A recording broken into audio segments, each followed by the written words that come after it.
Assalamualaikum and good evening, ladies and gentlemen. I'm Muhammad Yusuf and this is TVS News at 5. Let us begin with our top story. A sum of 20 million ringgit has been set aside to kickstart the Sarawak Science Centre construction works next year. Minister of Education, Innovation and Talent Development, Dato' Roland Sagawi In, said this aims to propel the country's long-term economic growth. With 20 million ringgit allocated for next year, construction works for the Sarawak Science Centre will begin in 2023.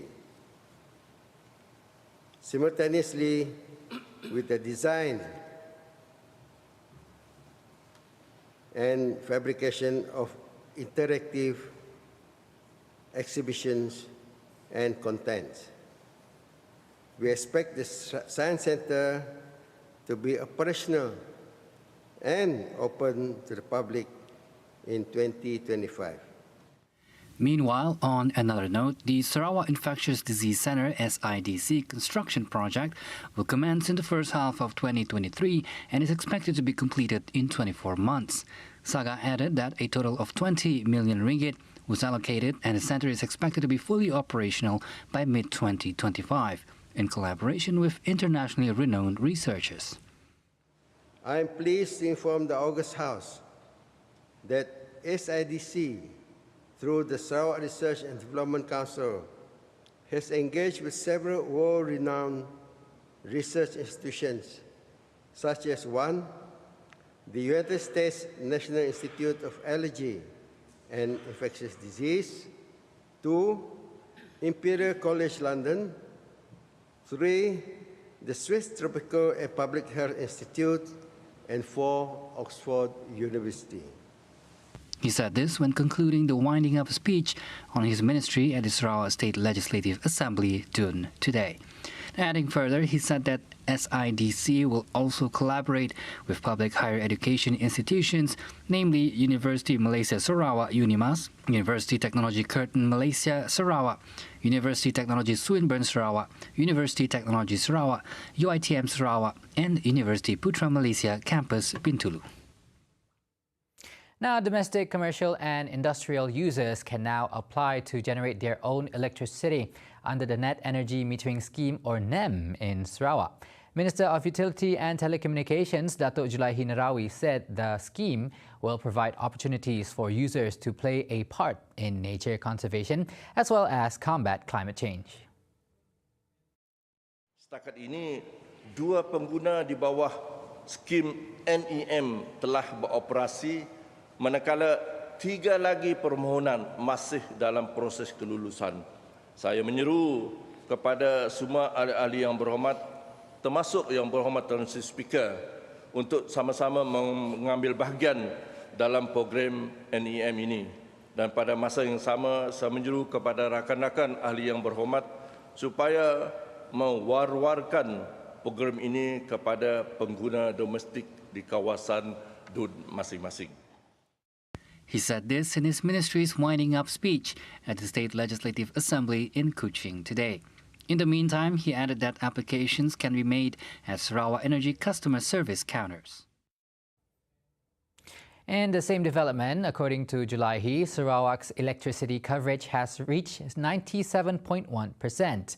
And as of the third quarter of 2022, over 23,000 households have received 24 hours electricity supply, and the initiative was catalyzed from the 2.37 billion ringgit allocation by the state government in 2019.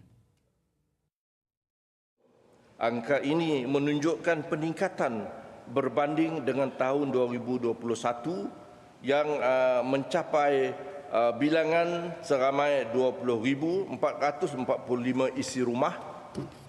Bagi tahun 2020, 14,408. Dan bagi tahun 2019 adalah seramai 7,798 isi rumah. Approximately 11,700 households have yet to be supplied with efficient energy sources. To resolve this, the government will be extending the electrical power grid to rural areas via access roads.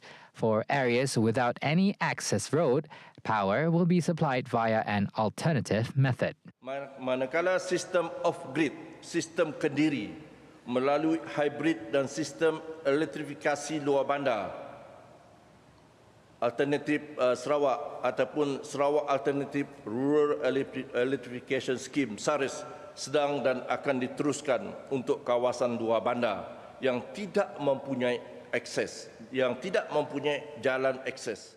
As such, SARIS have successfully supplied communities residing in Long Busang, Ulu Belaga, Rumah Lawai in Sepau, Long Suling in Miri, Rumah Nading in Kapit, and Rumah Lucy in Song, to name a few. These 5 phases of SARIS projects have benefited a total of 12,115 households in 408 different villages and long houses. Julaihi further stated that the 6th phase of SARIS is ongoing under the Ministry of Rural Development and is set to benefit 141 villages and long houses with 2,863 households. The customary marriage pre-registration applications can be submitted through the Native Marriage Electronic System or NAMES platform starting 2023. Minister in the Premier's Department, Datuk John Siki Tayai, said this follows the government's effort to redevelop the Native Marriage Electronic System through the ICT project of the 12th Malaysia Plan. Native Marriage Electronic System, or NAM, is one of the 3 systems that register marriages and divorce in Sarawak.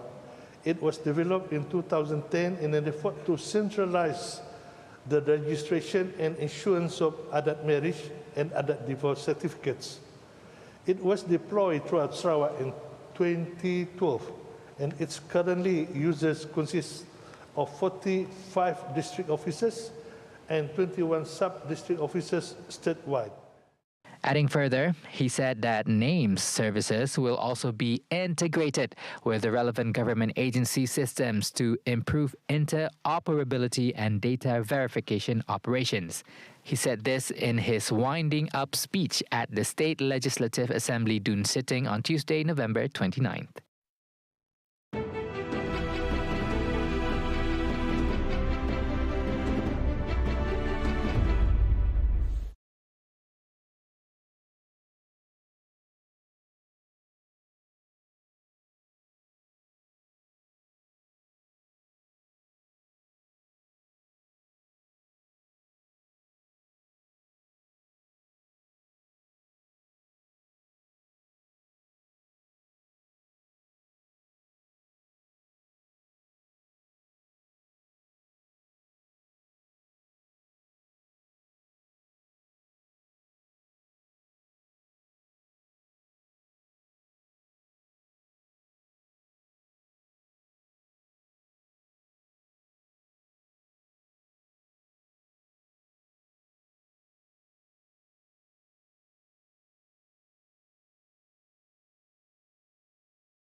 Welcome back. Now, Sarawak is not facing any issues of critical shortage of teachers in the state, said Education, Innovation and Talent Development Minister Datuk Roland Sagah Hui In.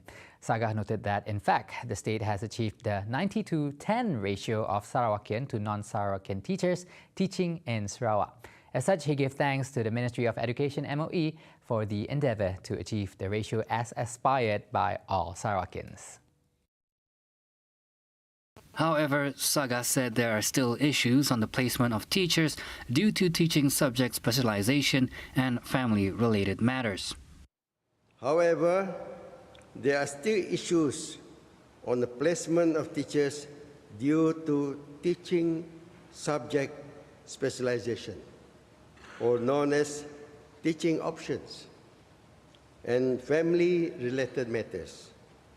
It is a policy to put spouses together within the same location.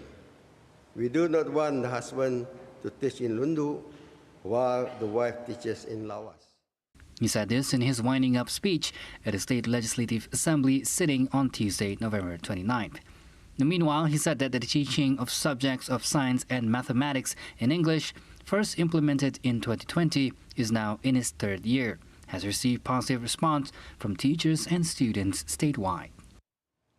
Based on feedbacks from teachers, they have little problem in delivering the lessons in English for both science and mathematics. Students too have shown positive attitude towards lessons conducted in English.